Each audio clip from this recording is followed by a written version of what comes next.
morning. It's 5 a.m. My mind has been just a-buzzing, so I thought, well, might as well record it and share it with other people. It's December 10th, 2018. So, I'll tell it to you as it entered my mind. And sorry about the shaky camera.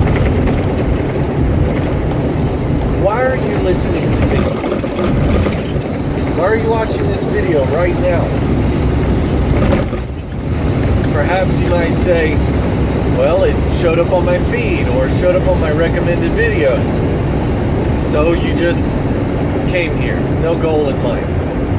Perhaps you might say, well, maybe he has a nugget of wisdom that he can share with us. Well, I do have a nugget. But the thing is, it's mine. And I can't give you mine. I can tell you what field it's found in. I can tell you where to go, a general area. I can point directly at it. But only you can take the shovel and dig, seek, and you will find. I can't give it to you. I can't hand it off to you. Okay? Some people already have this nugget and they understand. But to those that don't have it yet, I can only point you in a direction because I can't give it to you. Okay, so the topic for today is understanding some of the old things of the Old Testament. And specifically today is circumcision. Okay. Circumcision is a physical, carnal thing. Okay, but it served a purpose in the Old Testament. It set people apart. It set Jews apart from Gentiles. It said that everyone who is circumcised serves the God of Abraham, Isaac, and Jacob. And anyone who is not circumcised does not serve that God. It set people apart. That's the key thing to understand here. It set them apart. That was its whole entire purpose. It wasn't to get into a whole big deal about the physical cutting of the flesh. Now, I believe, and this is the field I'm talking about, I'm pointing you to, I believe it's in the book of Galatians, where Paul says, and you can Google this and you can find it exactly, so I'm pointing to you where X marks the spot. Paul says circumcision is nothing. Now hold on a minute. God told Abraham to circumcise his people. God told Moses to circumcise his people. If God is telling his people to do circumcision, what the heck is Paul telling people saying circumcision is nothing? It's meaningless. Is this a contradiction? No, it is not. The Old Testament dealt with outward physical things to show people spiritual things when it came time for them to understand. He did not give them understanding in Old Testament times. That's a story for a different time.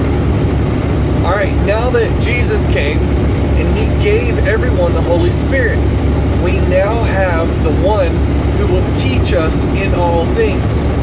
We now have understanding if we seek to find it, seek to study it. So Paul says circumcision is nothing and uncircumcision is nothing, but it's the circumcision of the heart that matters.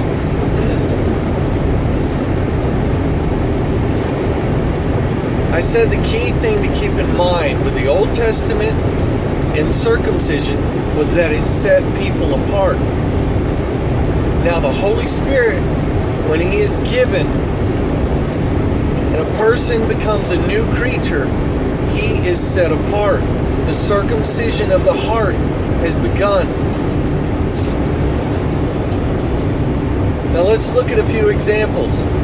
Jesus tells you to love your neighbor as yourself. Jesus tells you if a man strikes you on the cheek, turn to him the other.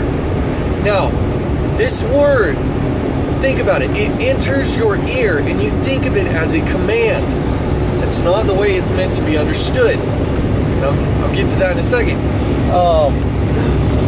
I want you to focus on the carnality of it, of a command. Jesus is giving a command. If a man strikes you on the cheek, you are to turn to him the other. It sounds like a command, but it's not. It's a way of being. It's a way of life. You must become love. Love is patient. Love is kind. It does not envy. It does not boast. It is not proud. You must become love. Well, you might ask, all right, Chris, how do I do it? Well, let's first start out. What is love? What is God? God is love. So if you must become love, you must become one with God. You must have the unity that Adam had, that Jesus had. Both sons of God. They had a unity with God. Now, to turn the other cheek, this is what I mean. If you become one with God, you become love. So if you are struck on the cheek, a man of love, a man of God would never strike back. Why? Because he is love. He loves his neighbor. No matter how many times he is struck, he will always love his neighbor and he will never strike back. So where before you heard a command, but it's not a command, it's a way of life. No matter how many times a man of God, a man of love is struck, he will never strike back because he is always living a life of love. Jesus tells us, bless those that curse you. Again, carnal man hears this as a command. And he says, okay, when I'm cursed, I will bless. It's not meant to be perceived that way. If you become love, that unity with God that changes you from the inside out, you will never curse anyone in the first place. You will always bless others. And if they just so happen to be your enemy, it doesn't matter. You will always bless others because you are the living embodiment of love. Paul says, it is no longer I who live, but Christ who lives within me. He had become love. He let love live through him. A life in total submission to God. I know people are afraid of that word, submission. But to become a servant of God is to say, not my will be done, but yours. And when you truly understand that, and you allow God, the Holy Spirit, and Jesus Christ to live within you, to flow within you, to be behind your every thought, your every action, you will always turn the cheek. You will always bless everyone. And again, if they just so happen to be your enemy, it doesn't matter. It's irrelevant. You bless everyone. Look at any, and it's James or John. It says, if you love God and hate your brother, then you don't love God. You got to understand this. You must become love in every way.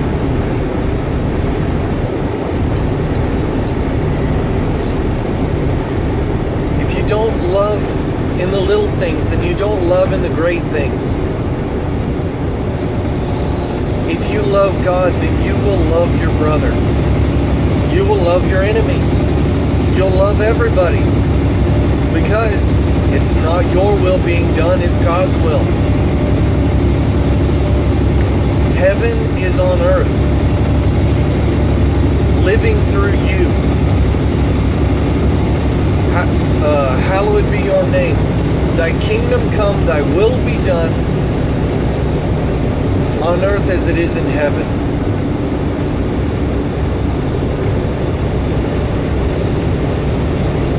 So I want you to take everything you've heard and you go start seeking.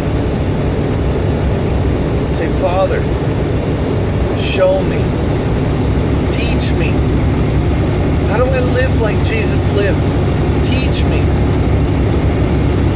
How do I live like Paul lived? Jesus cried out, let not my will be done but yours. Paul cried out, it is no longer I who live, but Christ who lives within me. Say, Heavenly Father, what do they mean? How do they live by the Holy Spirit? How does the Holy Spirit rule my life? How does He lead me and guide me? As the psalmist says, He leads me in paths of righteousness for His name's sake. How does He lead me in everything I do? Seek, and you shall find. I can only point you to the field to find the golden nugget, or the pearl, the priceless pearl. For the merchant sold everything he had to buy the field. Because you count everything as lost. Once you become love, once you experience God, everything else is meaningless. Nothing else, nothing carnal matters. And it's kind of a lot to throw on you, but all of the Old Testament laws, going back to the beginning, they were all physical representations of things that were to be spiritually understood. Paul says in the book of Romans, the law is spiritual, but I was carnal. And I have another video on this talking about how he wasn't speaking of himself in that specific time. He was speaking as the Old Testament people were before the Holy Spirit. They couldn't understand it. They had no discernment. They had no one to teach them. The Holy Spirit's the only teacher that can teach you spiritual things. So I know I've thrown a lot on you, and I'll leave you with that. Have a great day, guys. Love you.